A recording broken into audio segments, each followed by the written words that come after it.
전국에선 지금 어떤 소식들이 화제일까요? 고향 소식을 지역신문으로 알아보는 클릭 전국은 지금입니다. 첫 번째 매일신문부터 보겠습니다. 대구와 경북이 음식점별 1인당 매출액이 전국 최하위 수준을 기록했다는 소식입니다. 최근 농림축산식품부 발표에 따르면 지역별 음식점업 1인당 매출액이 경북은 3,640만 원으로 전국 최하위, 대구는 뒤에서 세 번째 매출을 기록했다고 하는데요.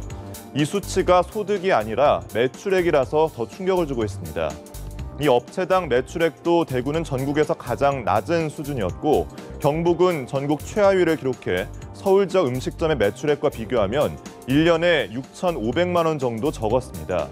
그렇다면 이렇게 대구 경북 지역의 음식점 실적이 저조한 이유가 무엇일까요?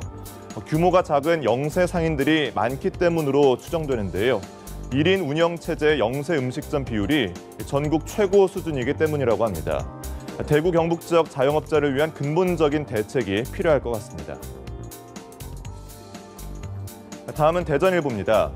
대천해수욕장이 올 들어 확 달라진 모습으로 관광객들에게 호평을 받으면서 피서객도 작년에 비해서 40%가량 증가한 것으로 나타났다는 소식입니다.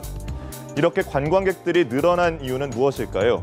보령시에 따르면 올여름 대천해수욕장은 해변에서의 폭죽 행위와 음식점 숙박업소의 호객 행위, 또 터무니없는 바가지 요금 등의 민원이 예년보다 현저히 줄었다고 하는데요. 보령시가 나서서 쓰레기 수거와 공중 화장실의 청결 유지, 또 급수대와 샤워장 등에도 기동 처리반을 구성해서 관광객들의 불편을 최소화하고 있다고 합니다. 또 안전에도 신경을 써서 민간구조협회와 대여협회 등 이 공동 협력 체계를 구축해 구조와 감시 활동도 적극적으로 하고 있어서 대표적인 모범 사례로 평가되고 있다고 합니다.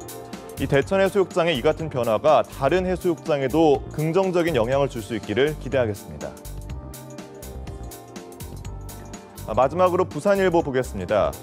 부산시가 오페라하우스와 국제아트센터를 계획대로 추진하기로 결정했다는데요.